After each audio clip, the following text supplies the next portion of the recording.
She brought kimchi to school. That's it. That's what started everything. Not the expensive kind from some trendy restaurant. The homemade kind. The kind that smells like your grandmother's kitchen, like fermented cabbage and garlic and fish sauce mixed together in a Tupperware container that's seen better days. The kind that announces itself before you even open the lid. Maya was 12, 7th grade. New school. Her mom had packed it that morning with rice and bulgogi, wrapped everything in an aluminum foil like it was some kind of treasure. And maybe it was, but not here. Not in the cafeteria of Lincoln Middle School, where everyone ate Lunchables and turkey sandwiches on white bread. She sat down at the end of a table, alone, always alone those first few weeks. The smell hit before she even peeled back the foil. Oh my God, what is that? 3 girls, popular ones, the kind who always traveled in packs. Maya's hands froze. She knew that tone, that particular pitch of disgust wrapped in fake curiosity. It smells like something died. Laughter, not the kind you share, the kind that cuts. If you've ever been that kid, the one whose lunch doesn't look like everyone else's, hit that subscribe button, because this story goes somewhere you won't expect. Maya tried to make herself smaller, tried to eat faster, tried to pretend the red spreading across her cheeks wasn't happening. But middle school cafeterias are ecosystems of cruelty and blood in the water. That's when the sharks circle. Is that even food? My dog wouldn't eat that. How can you put that in your mouth? She wanted to tell them. Wanted to explain that kimchi is older than their country, that it's probiotics and tradition, and her grandmother's hands, wrinkled and strong, mixing ingredients in a clay pot every autumn. Wanted to say that the smell they were mocking was the smell of home, of Saturday mornings, of her mom singing in the kitchen. But she was 12, and 12-year-old Maya, she just stopped chewing. The next day, she asked her mom for a peanut butter sandwich. But you don't like, please. Her mom looked at her, really looked. And Maya watched something break behind her mother's eyes. That specific kind of breaking that happens when you realize your kid is learning to be ashamed of where they come from. But she made the sandwich anyway. 3 weeks.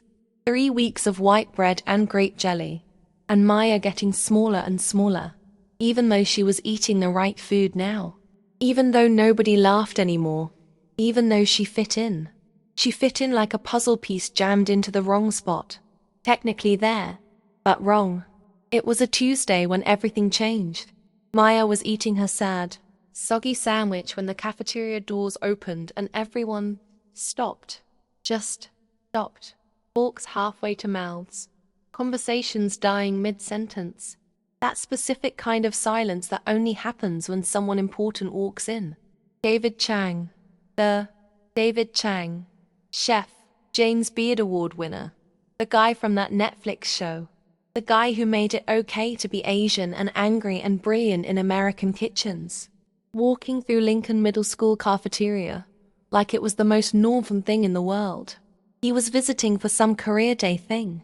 Some follow your dreams assembly that nobody was paying attention to until right now.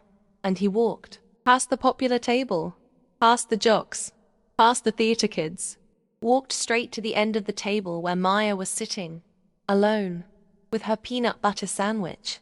He stopped, looked at her, then looked at the girl next to her, the one with the homemade lunch, the Korean girl whose mother had packed kimchi jjigae in a thermos that day. Steam still rising when she opened it. That smells incredible, he said. Not to Maya, to her. The cafeteria held its breath. My mom makes it, the girl whispered. Jenny. Her name was Jenny. Maya had never spoken to her. Your mom knows what she's doing. David Chang smiled. That's home right there. That's everything. And he turned, looked at the popular girls, the ones who'd made the faces, the ones who'd laughed. You know what's funny? Half the restaurants in New York are serving kimchi now, $50 a plate. And you're sitting here, he gestured to Jenny's lunch, next to the real thing. Made with love, made with tradition. And you don't even know. Silence. The kind that's louder than noise. If this hit different. If you've ever felt this, tap that like button. I need to know you're here. He sat down. David Chang sat down at their table. Can I try some? He asked Jenny. She nodded, hands shaking, passed him her spoon. He tasted it, closed his eyes. Your mom uses saojiao, doesn't she? The salted shrimp. That depth. That's not from regular fish sauce.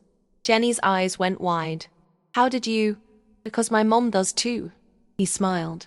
And she made me eat it even when I wanted to fit in. Even when I wanted. He looked at Maya's sandwich. Maya felt something crack open in her chest. You know what I learned? David continued, talking to the whole table now, but really talking to Maya and Jenny. The stuff that makes you different. That's the only stuff worth anything. Those flavors, that history. You can't buy that. Can't fake it. Can't make it in some corporate test kitchen. It's yours. It's real. He stood up. Don't ever, and he looked at the popular girls, ever let anyone make you ashamed of your mother's cooking. Because those mothers, they're keeping something alive, something that matters more than fitting in. Then he left. Just like that, the cafeteria exploded into noise. But Maya stayed quiet, stayed still. The next day, she brought kimchi. Her mum cried when she asked for it. Not sad crying, the other kind. The kind that says, welcome back. Maya sat at the same table, opened her container, let the smell fill the space around her. Jenny sat next to her, without asking, just sat. Then another kid, Korean, with his own homemade lunch. Then another, Chinese, Filipino, Vietnamese, Indian, Mexican. Every kid whose lunch had ever been laughed at. Every kid whose mom's cooking smelled weird. Every kid who'd learned to be smaller. They all sat together. And yeah, the popular girls, they still made faces, still whispered, but it didn't land the same way anymore. Because Maya had learned something that day when David Chang walked in. She learned that the people laughing, they're just scared. Scared of things that are real, things that have history, things that matter. And sometimes all it takes is one person who looks at what you've been hiding and says, that's beautiful. One person who reminds you that fitting in, that's just another word for disappearing. Maya's in high school now, still brings kimchi, still sits with Jenny and that table of kids who used to hide their lunches. They call themselves the real food table. Ironic, but also not. And sometimes, when the cafeteria gets too loud, too much, Maya closes her eyes and remembers that Tuesday. Remembers the smell of her food mixing with Jenny's. Remembers David Chang saying, that's everything. Because it was. It really was. So if you're watching this, if you've ever been that kid, the one eating lunch alone because your food didn't look right, didn't smell right, wasn't right, I want you to know something. Your mother's cooking, that smell you were ashamed of, that's history. That's love. That's survival wrapped in aluminum foil and placed in your backpack with hands that have seen more than you know. Don't hide it. Don't trade it for white bread and fitting in. Because one day, maybe not today, maybe not tomorrow, you'll realize that the thing you were most ashamed of, that's the only thing that was ever real. Subscribe if this meant something to you. Drop a comment telling me about your mother's cooking, your grandmother's recipe, the food you used to hide. I want to hear it. Every story. And next week, I'm telling you about the boy who brought his grandfather's bakla to school. What happened there? Let's just say, not everyone laughed. What food did you hide growing up? What do you wish you could tell your younger self about it?